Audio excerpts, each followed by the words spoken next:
Welcome to Kinship Cafe. I'm your host, Jim Jones, and today we are joined with The Shift, which is some different members than last time you were here, but we have Josh and Bill Wagle. The shift constantly changes, I must say, Jim. It's implied in the name, isn't it? Yeah, and it's technically Weigel, but we'll let you pass on that one. Oh, no. What did I say? Well, I said Wagle, huh? Weigel, yeah. Weigel. Whatever. We're German, man. We're used to it. Yeah. We're just on such a first-name basis. Exactly. Never had to get used to saying your last name. All right. Well, today we're going to talk about community activism, which I'm very excited about. But before we do that, would you guys like to start us off with a song? Sure. Yeah, we're going to go back to the Barnwell Shift days. And Jim, would you want to join us? I mean, you used to play with us at Fallbrook and Brewing Company. And There you go. That'd be awesome. Yeah, let's do this. Thanks, guys.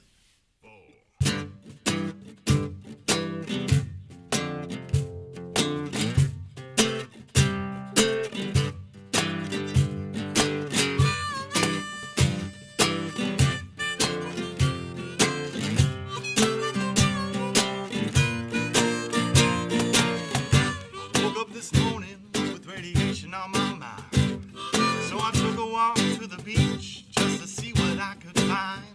There was 3.6 million pounds of toxic nuclear waste being put in cans up on the beach with so much haste. Now I got the blues,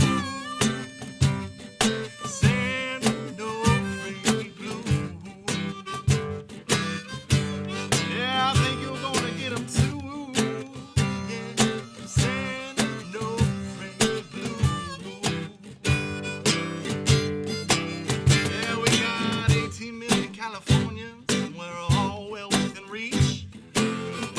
Toxic waste stored in the ground on the beach. I think the government gone crazy. Said, what else can we do?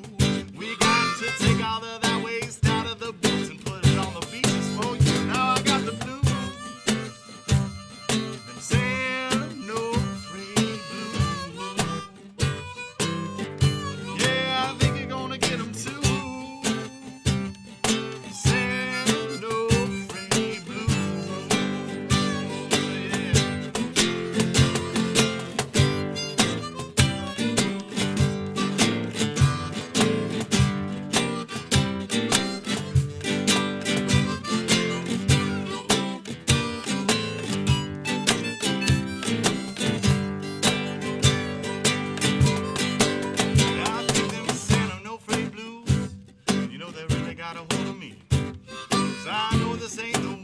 Southern California's meant to be.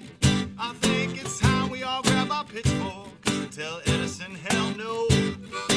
All that toxic waste up on the beach has got to go. I got the blues, yeah, San Onofre blues. Yeah, I think you're gonna get them too. San Onofre blues. Somebody do Bill.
touch the stars, gonna take you and me to spread the word of radio.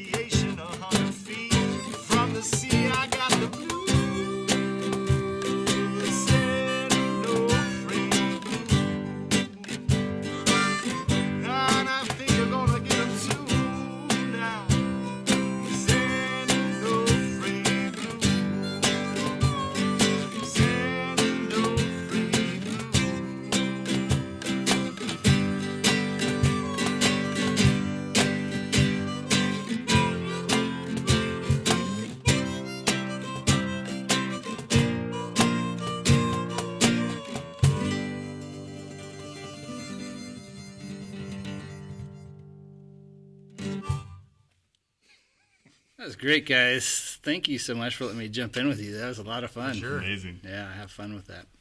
Always fun. So, the name of the song? So it's San Onofre Blues.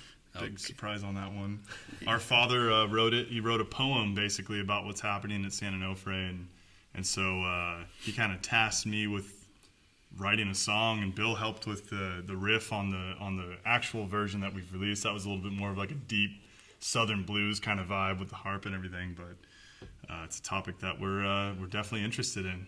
Okay, so maybe not everybody knows about this. I know it's hard to believe, but some people have not been informed about what's happening. So maybe you could give us a hint about what's happening at San Onofre that's causing you to have the blues. It's actually not that surprising for us to know that not a lot of people are familiar with the topic, because we've spent a lot of time kind of engaged in it. Josh brought it to my attention, actually. And, Which, Jim, you actually brought it to my attention, Yeah. in fact. So this is like a bam, bam, bam situation. right. Yeah. So the trickle-down effect there was that we got involved in it, and it just was the more you learned about the topic, the more befuddled and enraged you kind of became, because it was just such a great example of what can go wrong when things are left, when these groups are left to self-police and do the right thing. We're hoping, well, there's this conflict of interest of money, right? The all-powerful money, the greed. So we dove in. I think it was, you said Standing Rock thing? Like, you're wearing that shirt. It's just funny. Like, you found out about one of those events, I think. Well, to me, it's like our Standing Rock in our backyard. Right. It's Yeah. 15 miles away. I couldn't get all the way up to South Dakota or the Dakotas, at the time that was going on. But we're, looking at a potential situation where the same thing's happening. It's just happening by days. Every day something else is, they're moving more waste out. They're just kind of doing it. And people are saying that we shouldn't be doing it. We should maybe think of different options or look Right. at different scenarios and really plan it out, but it's just not happening. And just like at Standing Rock, there's oil that is being spilled into the river as we speak, and they've had a few that have, kind of sprung leaks as oil does. So, Right. and this is in our backyard. It's a different situation, obviously, but that's kind of Yeah. where I wore this today. That's awesome. Well, and maybe I'll just kind of throw out a couple of quick facts, at Yeah. least from the beginning of it, where I got involved, where I was just kind of blown away. And interestingly enough, the place where I first heard about it was at San Diego Water Protectors, which was all about what was happening up in Standing Rock. And true. yeah, so and initially I was just kind of like you were saying, Bill, dumbfounded. I'm like, can this possibly be true? Right. And the key things that stood out in my mind was, well, first off, there's just a big problem that, regardless of how they end up dealing with the waste, that there's the problem of the waste, that many of the nuclear power plants are having to shut down. Right. But the Nuclear Regulatory Commission has not come up with a national plan for how we deal with the waste. And so all the plants are basically stuck with having to store on site. Exactly. So what we were mostly concerned about was, we don't want it there, but we don't really have a choice about that, but it's how it's being stored there. And the current plan that they've already started to implement was that they're putting them in these canisters that are very thin. 5/8 of an inch thick, stainless steel, not big, No. right? No. And each one's holding, what is it, something like 40 tons Yeah. of material. I mean, they're tall and they're skinny, and they are basically putting them in the beach. They've created kind of like this Concrete silo almost. in a way. concrete silo that they just Yeah. kind of slide them down into and cover them up. And the problem is that the warranties on these containers, they're saying 60 years for the metal part, but the actual ground facility that they're stuck in is only warranted for 10 years. So really, you're only talking about a 10-year warranty for something that's going to be toxic for something like 240,000 years. An And important update, just to touch on that, Yeah. is that since this timeline's unfolded, just on the can specifically with these warranties that have been thrown around, at the some of the recent NRC panel reach out, kind of they've interviewed Community outreach. Holtec had safety violations on site and stopped the project for a while. All right. There were pretty significant concerns. They interviewed, I think it's the CEO or whoever it is from Holtec, and he on the record admitted to engineering incompetence. So these cans, not only are they barely warranted, now they've admitted to some problems in the manufacturing and like when they were rolling the steel out, they could have stress fractures that Right. we don't even know. And this is the other part of the problem is they don't have any way to monitor it unless they have somebody actually walk out there with a wand and scan it. Exactly. Good luck being that guy. And they were exempted from that. That's part of the existing laws to test and monitor, and they were exempted from that because they said we don't know how to do it. Right. And the NRC said, okay, good enough for us. Right. Yeah. I mean, there's a lot of like questions, and I think that I'm just allowing for some positive thinking. Sure. I think that a lot of the issues spring from the fact that there aren't really good options available. I mean, I've seen other types of containers, like from Germany that are much thicker and actually have replaceable parts. They're not welded shut, and they're monitored, but they're very expensive. You nailed it. Right. So, but in terms of the challenges that they have locally and how they're going to deal with it, I think that part of where a lot of the decisions were made was because they were under the impression this was going to be temporary and then it was going to be moved. That was how it was presented to the regulatory bodies and more or less the public, but essentially there's no incentive now for a private corporation that has a financial interest to, once it's in the ground, and they can decommission the rest of the plant and leave. Now, the one important fact we're doing the timeline was the reason the plant was shut down. Oh, yeah. Here's where the genesis of the real problem of being able to trust someone like Southern California Edison comes in the fact that this plant was brand new reactors were brought in 2011 because the old ones were done 35 years. They'd run their course. They bring in the new ones. But not the reactors, just the generator. Right, the steam generators. Yeah. So the portion of the reactor gets Yeah. replaced with the Mitsubishi new equipment, but they modified it by changing the core into pipes that was apart from the actual engineer of record, Mitsubishi, and it caused a resonance. To the pipes rattled, they rubbed. They Like started leaking. didgeridoos. Yeah, they started rubbing and leaking Yeah. radioactive steam, and the alarms were going off, and the people in San Clemente were freaking out, and it led up to the point where they had to shut the plant down essentially 30 years early, and that's a huge thing. That's all that money Right. now out of completely at a loss essentially. Even though, if you're familiar enough with the topic, they also were able to lobby to get a law to be passed in California to back-charge ratepayers $33 billion as if it is still producing electricity. So that's another interesting component of all this. Is it's not a small topic. It's massive. It's billions of dollars. It involves the state. It involves the private corporations. It's quite and it's federal and it's state and it's even local. Yeah. So it's a huge topic. Right. The more layers, the longer it takes for everybody to find a nice pathway through them all, right? Yeah. So we're trusting the same group that essentially modified the design, did all they did to make a little bit more money, kept it real quiet, shut it down real quickly, to now do the right thing in the face of losing a lot more money. But it just appears more and more with everything we see that they're really in a hurry to get it in. Because once it's in, they can say, well, now we can't move it because it's not thick enough cans. We really don't know how to move it. And they've already said publicly there's no way to get it out and transport it. So. And this is the big concern for me is now that it's there, even if other opportunities open up, it's just complicated the situation now. Precisely. Yeah. I don't know if you guys have paid attention at all to that new HBO special that just came out where they did a series on Chernobyl. Absolutely. It's actually getting a lot of more people into the mindset of the reality of the situation. Because I think they even say, every can or every couple cans is basically a one can a Chernobyl. has enough waste for a Chernobyl. Yeah. And there's 34 in the ground right now. 34, and there's going to be 72 total. when they're all finished. Yeah. 72 Chernobyls, 108 feet from the 18 ocean. million people right around in 50 miles, which is what they would Right. consider the evacuation zone. That's 18 million people. LA, Orange County, San Diego, here in Fallbrook. Yeah. And there's been a number of groups that have come together trying to do some work on this. One of the ones that I know we've come in contact with early on, Public Watchdogs, but there's also Citizens for, or what's Ray's group called? Citizens Oversight. Citizens Oversight. There's the Samuel Lawrence Foundation that we did a fundraiser at Belly Up for, and kind of an awareness raising kind of event. Yes. They're kind of new into the game. I think they cover a multitude of different things, like most oversight committees or nonprofits, but they're in it as well. Right. San Clemente too. Like San Clemente Green, Yeah. and then what's that lady? Drawing a blank on her name. Like Pam Patterson, or Well, no, she was one of the ones that I think was on the board. on the board. Trying to kind of like getting vocal with the other people on the board that were kind of just like, Right. zip tight, just getting through it, Yeah. So anyway, lots of people working on this thing from a lot of different angles. Totally. And last year, or excuse me, 2 years ago, when was this now? 2017. We had that organization, Music for the Revolution, and we put on a festival that was really trying to draw attention towards this.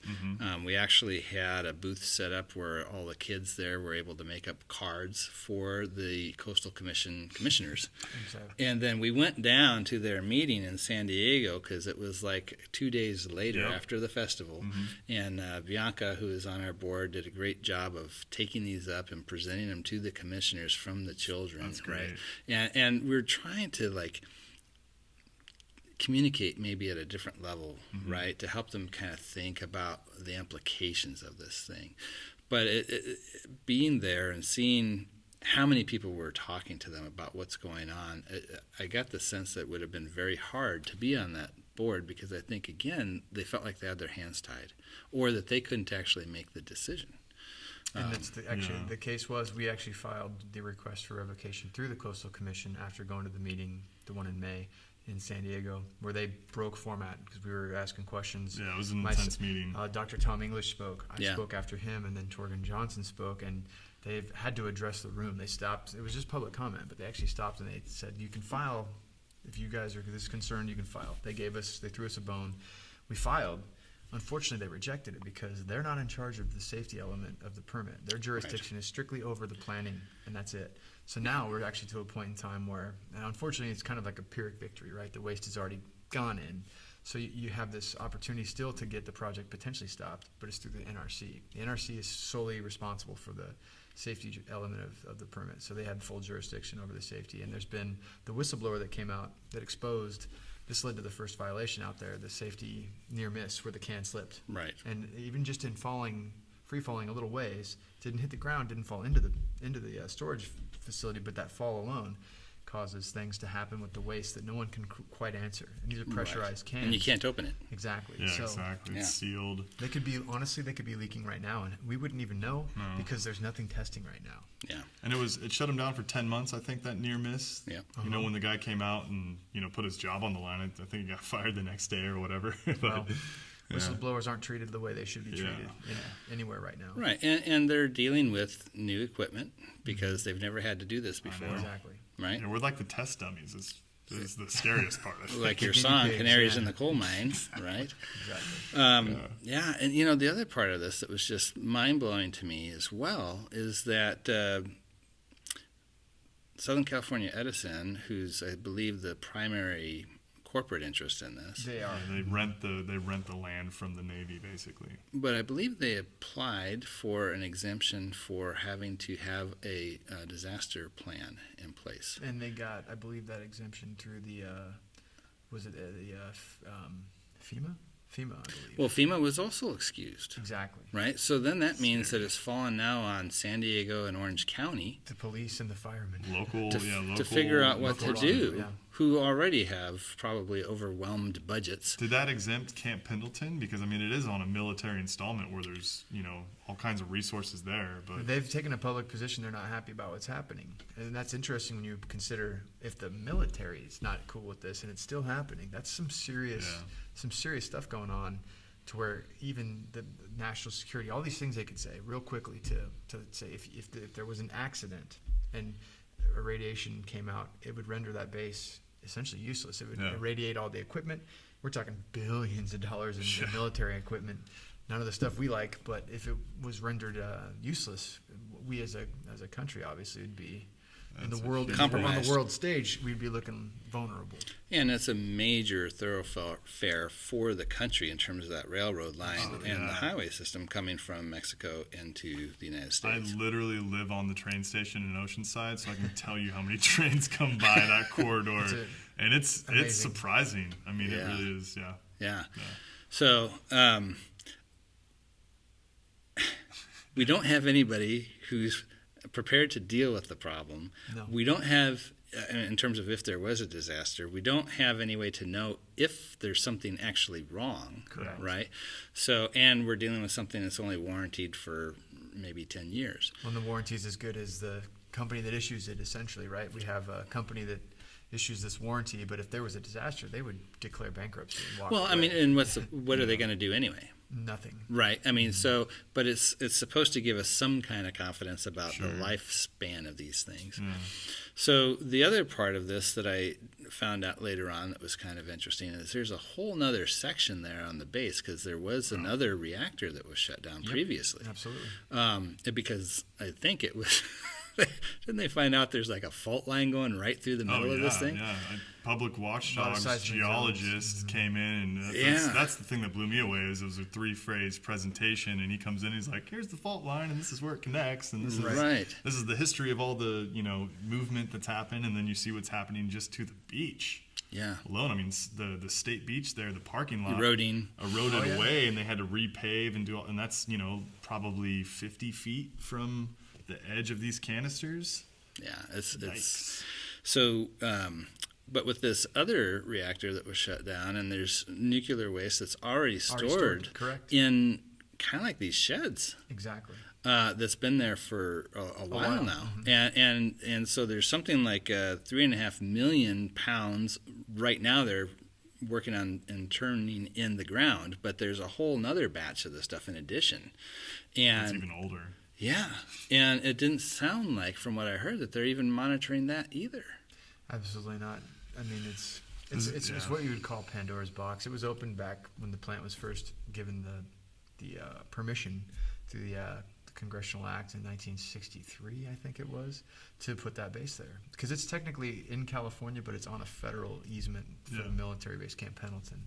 So it's really just a tangled web of just strangeness. And what we have at the end of the day is we're relying on a regulatory authority, a federal regulatory authority, to scold a private corporation to do the right thing. And when they don't, and they've been caught not doing that, they're not being held to task, as we found out 2.5 weeks ago when they were given the green light by the NRC to continue to install cans after the near-miss events, after the confessions in public hearings from the Holtec, corporation itself, saying manufacturing incompetence.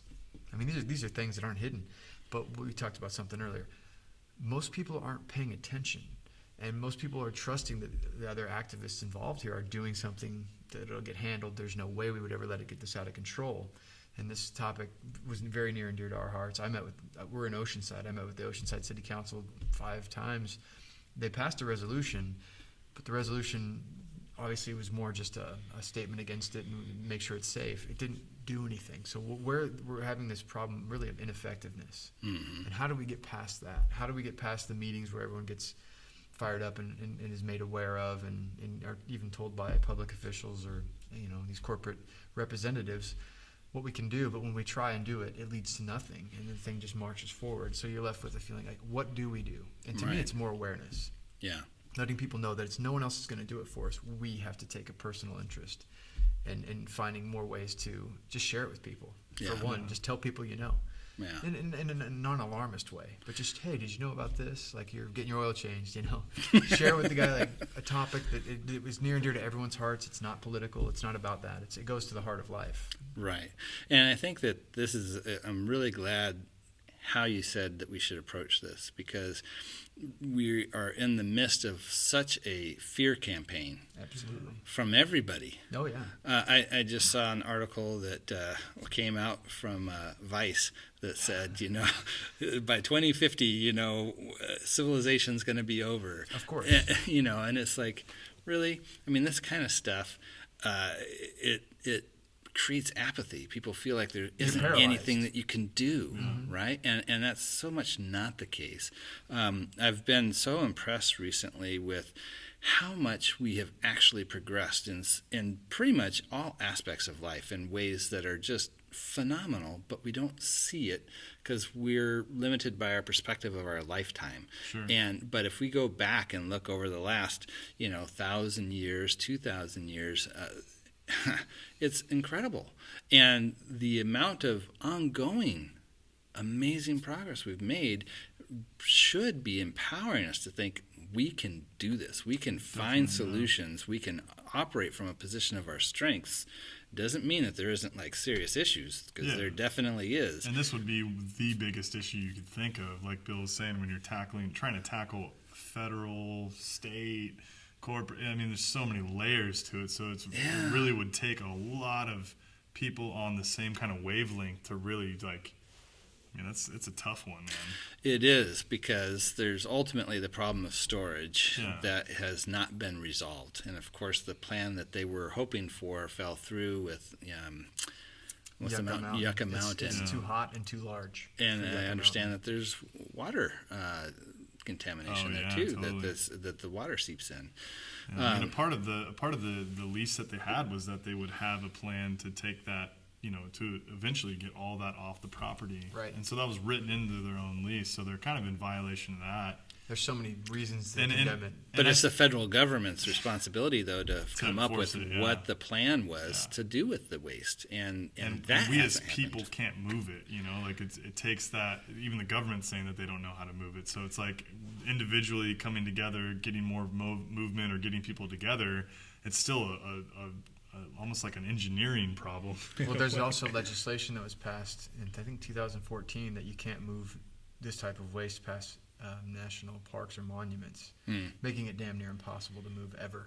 Yeah. So these are the types of things where there's these roadblocks when, again, politics aside, this is one of those issues where the biggest problem we have is the little people, the community, we fail to see past the things we consider dividing lines. We see people as others instead of brothers, and you have to just look at the common interest, the mutually preferred behavior, the things we should be coming together for. This topic is the topic for that. And it's so big, and it's in such a populated area that it should be the best. To me, it was like, what a perfect opportunity to try and win over the hearts and minds of people that otherwise may not care. But I mean, we are up against a lot nowadays. As much as technology is good, we have a distraction factory. There's always something to pull your mind away, a series, a movie, a game, or whatever.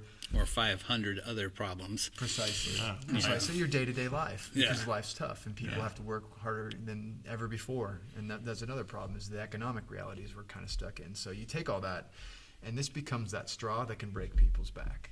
You just don't want to pile on to people that aren't ready for it. But at the same time, there are people that we've told enough people. We gathered petitions at our brewery, and gave out sunflower seeds because they absorb radiation.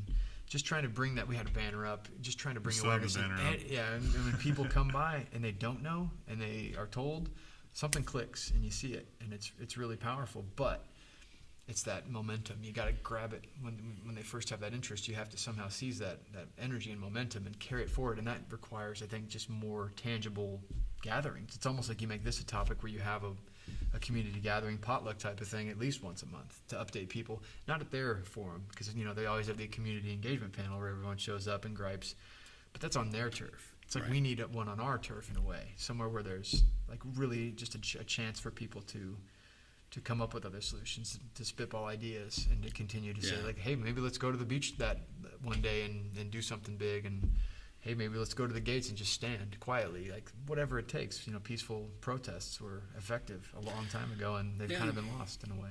Well, and I think, there's a lot of challenges with some of those kinds of protests because it's out in the middle of nowhere. Right. So nobody really sees it. That's true. Right. Unless with technology you could get some footage of it. Video, right? Mm-hmm. But it's I'm thinking there needs to be somehow that we can get people excited about working on solutions, right? But it feels like we're kept from working on it because it's something that only the government can do. Yeah. So it's then that's who we should be protesting at the end of the day. Well, we need to be, or putting the pressure on, right? That this is a serious issue, or like you said, the issue, especially in this area.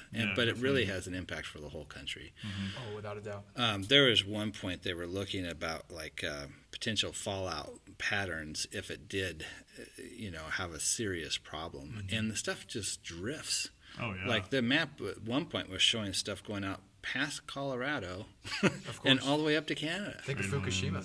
The spread of Fukushima radiation they were finding specifically those radioactive isotopes on the West Coast. Oh yeah. So it's coming, and it'll keep going. And yeah, if it were to go full, if let's say there was the worst case where it actually combusted and you're getting full radioactive fire and smoke, that stuff's going to travel the globe.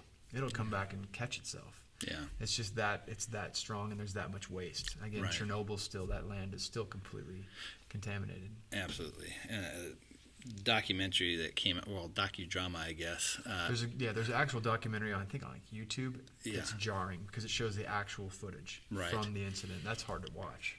Absolutely, but it's such a eye opener about what's going on, or what we need to be concerned about. I remember hearing the reports even from Fukushima too, and the people who were already contaminated and just decided to stay, and just knowing they're going to die, working on trying to clean it up for other people, and and it's heart-wrenching to hear that kind of stuff. And a big part of Kinship Cafe is trying to help us understand the nature that we all are kin, right? Exactly. I mean, that's the idea of the kinship, where it's not, like you said, us and the other, it's we, right?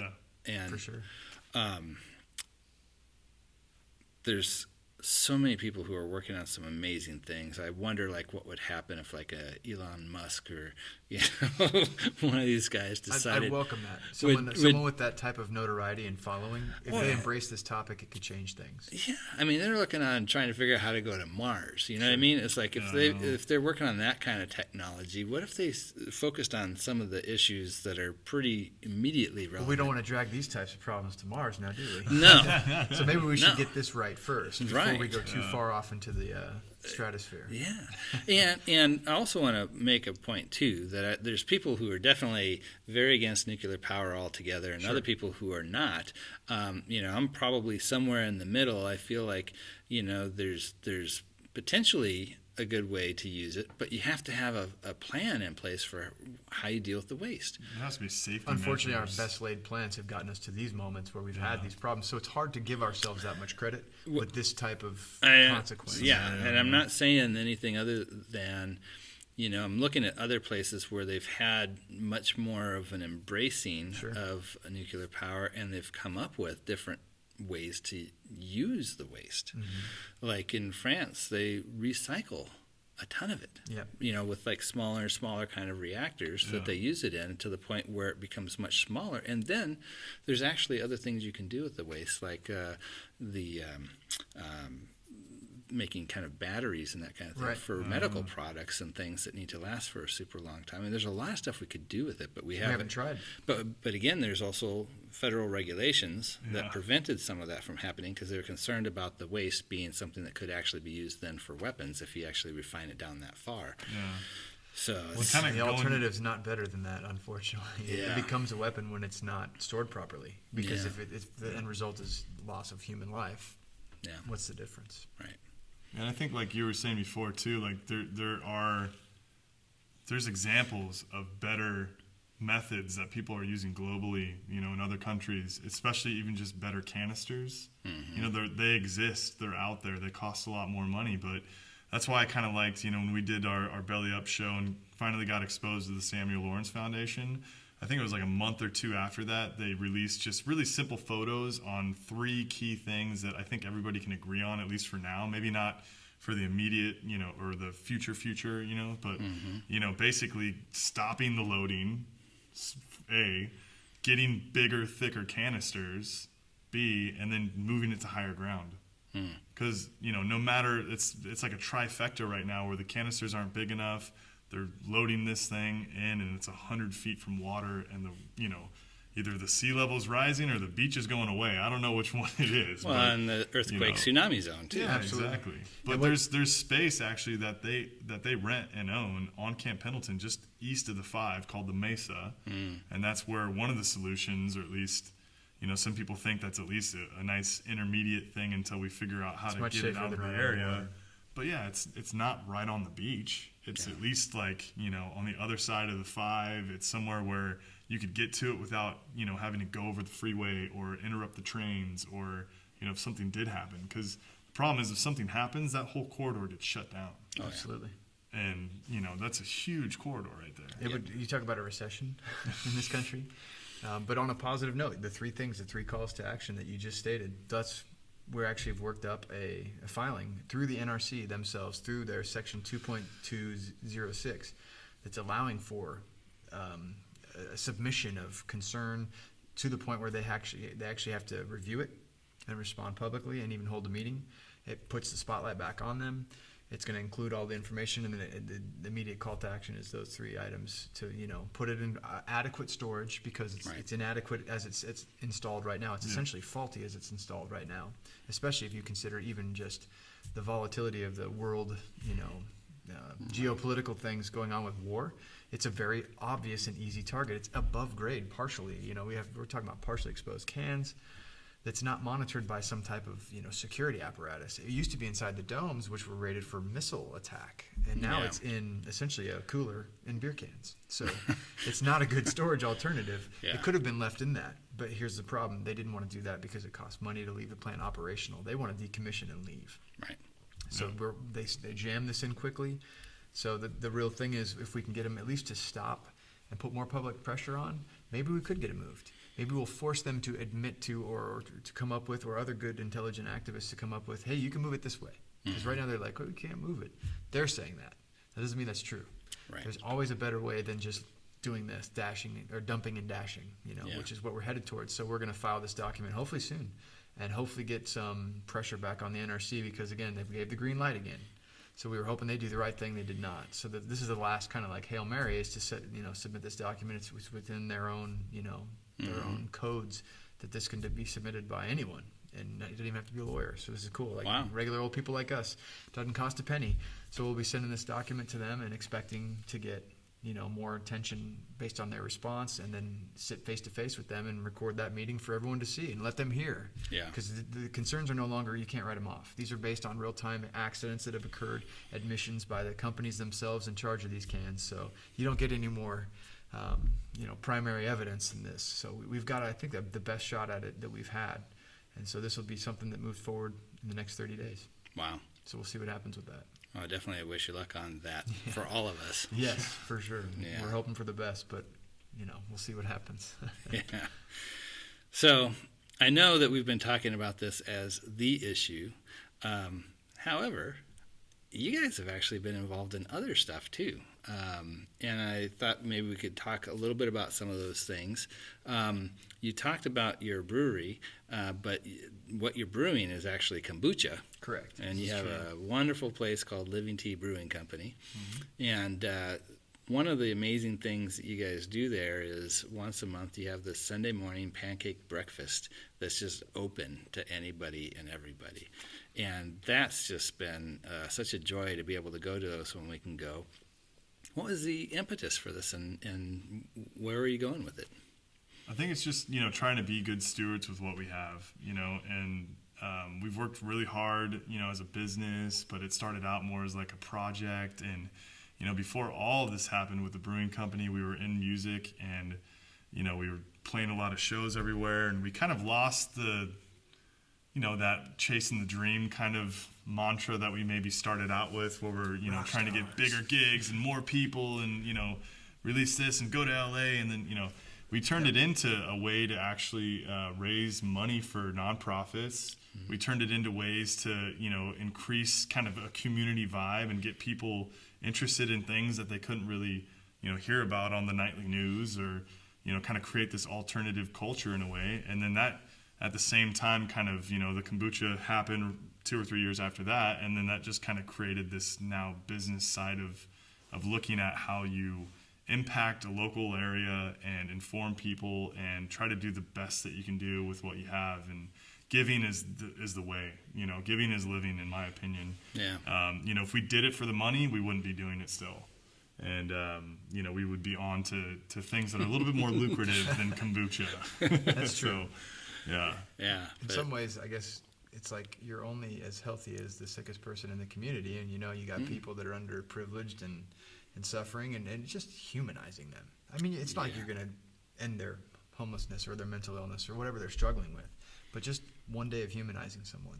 Yeah. And if they come, they come. If they don't come, but just letting them know, like, people still think you're just as good as anybody else, even though you're struggling right now. We all struggle. Yeah. Well, and the thing that's nice about it too is it's not like like something that's targeted specifically for them. You've got people from all walks of life coming, and Yeah. everybody's mixing together. It's really kind of created itself. I mean, it really started out because where we are in Oceanside, there is a huge homeless population, and it just really tore on our hearts, you know, as people, and so that's kind of that was the goal at first. But the more that we did it, then there was more people that wanted to get involved, and you just have the families down the street that just want to be a part of it, and we have the live music thing, so it kind of just draws people in as we do it. And it really has just come into, you know, a hodgepodge of whatever happens. It's almost like you never know when you're setting it up. You just know it's these key elements: pancakes over here, music over here, table over there with, you know, all the fun stuff. Yeah. You know, and kombucha over there and whatever. It's just as healthy. Like it's so good for us. It's like, totally. In a way, it's kind of like, thank you guys for coming, because for us, it helps us to, you know, to realize there's still that community, man. It's in a sea of digital everything. You need that. You need to see some faces and, you know, smell each other after sweating after a couple of songs. Like, you stink. This is great. We're really here. This is real. You know, it's just such a vital, important part of a community, because it's getting harder and harder to have that, especially in even larger cities. I mean, even small cities is tough, but Oceanside's a big little town, and just bigger. to humanize your little block. You know, you start in zones you can control and influence as much as you can by just being a good steward and being an example. I mean, we're not going to, you know, save the entire world, but if we can inspire a few people to remember the compassionate, like you said, the connectedness of just, we're stuck in this together. I mean, we don't all have to agree all the time, but we should always agree to loving each other as we love ourselves. That's mutually preferred behavior. I don't care what your background or beliefs is. Like, we should all strive for that. Yeah. Well, another project that, you know, being somebody who dabbles with music, I wouldn't call myself a professional musician, but I definitely enjoy music a lot. I just love the name of this other project called Banding Together. Yes. And tell us a little bit about that. So, I mean, it's funny, once you get into the fundraising, nonprofit, and, you know, alternative communities and kind of more the grassroots communities, all it does is connect you to more and more people. And then you have the ability to choose who you want to kind of continue to work with and what kind of fizzled over here, and, you know, kind of, you know, pick what you want and kind of create a community out of all these communities. And we were doing a fundraisers for Feeding the Soul Foundation, who we still currently work with, that I'm actually on the board of directors now, like a freaky long-haired person they put on the board, which is kind of funny. But we did a fundraiser. Their whole thing was we would do music and shows to help raise money for different nonprofits. So they were like a nonprofit that like was an intermediary for people who couldn't just hire a band and put on sound and do production and all that stuff. And so one of the people that they chose was Banding Together, and it was actually given to them by a very well-known artist, Jason Mraz, who started working with them, I think, a few months before we did a fundraiser for him. And from that experience, it just plugged me into that community and those people, and it was such a transforming kind of experience, because I've now been working with them for like 4 or 5 years, or however long it's worked out. And you've seen it transform from this like small group of people that had a vision to help kids with special needs connect with one another, connect with musicians through the healing aspect of music, or at least the rhythmic aspect of music. Yeah. And, you know, gets them kind of out of their normal day-to-day routine. And now it's turned into this huge organization that's, you know, raising tons of money and doing belly up shows, and which gives us another show every year at the Belly Up, which is great, you know, and or at least gives us an opportunity to just, you know, hang out and listen to other artists that feel the same way as we do. Because there's actually quite a few artists who feel the same way, and whether they make money off of their music and use that as their stream of income, or they don't, they still have that portion of their life that they want to dedicate to raising money and awareness for things that they believe in at work, you know? Yeah. Well, and this is one of the things, like, I've been a big proponent of. The reason why Kinship Cafe has artists come on the show is because I think that when we're trying to understand how do we communicate this to other people, how do we actually affect change, that part of it is creating this space in our imagination to be able to perceive of what it is. And the arts is what allows us to do that. It communicates at that different level, right, that can open up those vistas, open up those imaginations, connect people from across the aisle, in ways that if you're just talking, you can't. Yeah. And how it would work with people who, of all walks, this kind of unifying, lifting up kind of element that music has for people is just, it's powerful. Definitely. It just cuts right through any of the perception of whatever, and it goes to the core. And it's that authenticity. You just can't fake it.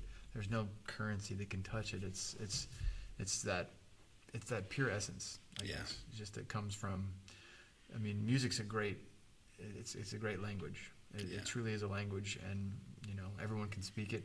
And the fun thing with banding together is just the when you have that connection through the music, but the appreciation of just even the moment being shared like that. Yeah, you can't replicate it. I've never felt quite anything like some of the shows we've done there, and I don't think I've ever experienced it.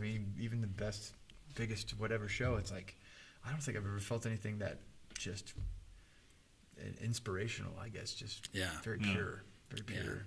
Yeah. And you see it, you see the change, the more that you do it too with the kids, that maybe 2 years ago they weren't as involved, or they get very distracted, or they had a hard time keeping beat, or they, were kind of like getting down on themselves. And then 2 years later, they're like showing up, they're happy, they're excited, it's more of a rhythm to them. Mm-hmm. And then, seeing it then transfer into even shows where we'll go out, like we played the Moose Lodge, and one of my good friends, Brian from Banding Together, who's kind of like, their cheerleader in a way. He's an amazing person. He's a great drummer.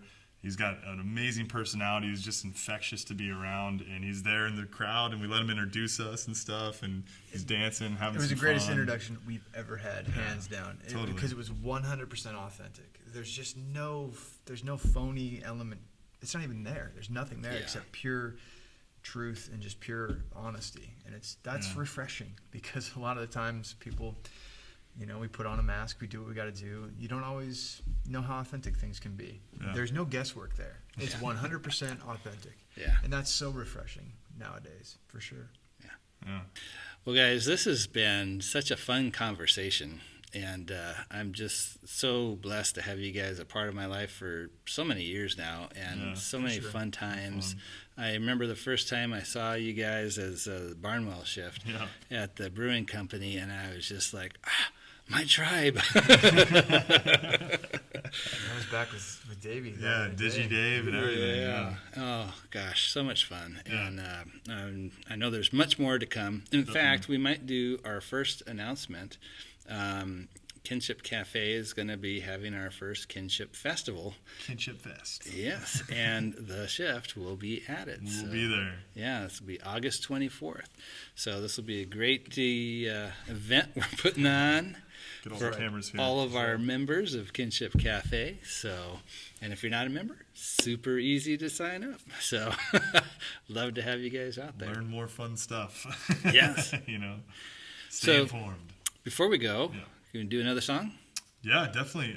This will kind of put a bow on it, where it's kind of the struggle between the internal and the external. I wrote it surfing, so when you're having trouble getting up on a wave, or it's stormy out or whatever, you just gotta find that peace inside yourself in a way, and know that at the very end of the day, we all have to go to sleep, and no matter what happens between that and when we wake up, we got to find that peace at the end of the day. So yeah. Right on. What's it called? Perfect Right Inside. Perfect Right Inside. Yeah. Nice. All Double right. entendre there. Yeah, a little bit. 1, 2, 3.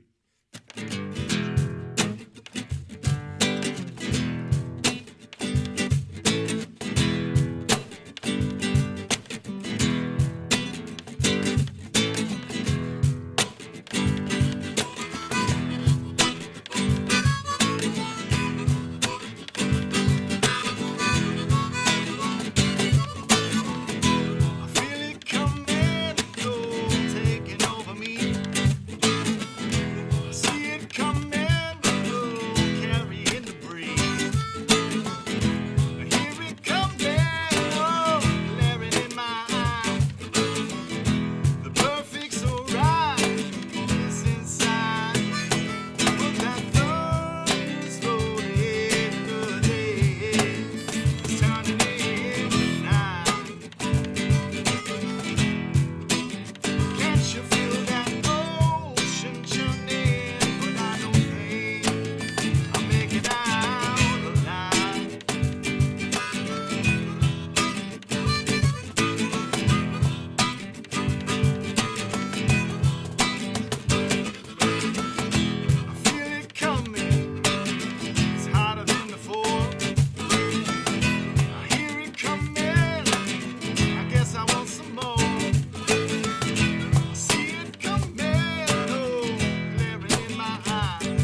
And guys, thank you so much, not just for being here, but let me do some performing with you. I just love every opportunity I get, so thank you for that. For sure, thank you. And so I'm hoping we'll have you guys back again soon.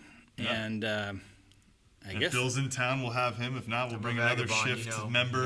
yeah, I blow Got a around group with the of wind. people. yeah, cycle Kyer in here maybe. Yeah, and- totally. Man. We got Mom. We got Oh yeah, our new labor. Get a bigger table. We got some slide guitar from Lee. Maybe we'll bring in Steve or Dave one of these days too. oh, how fun would that That'd be be? amazing, huh? Yeah.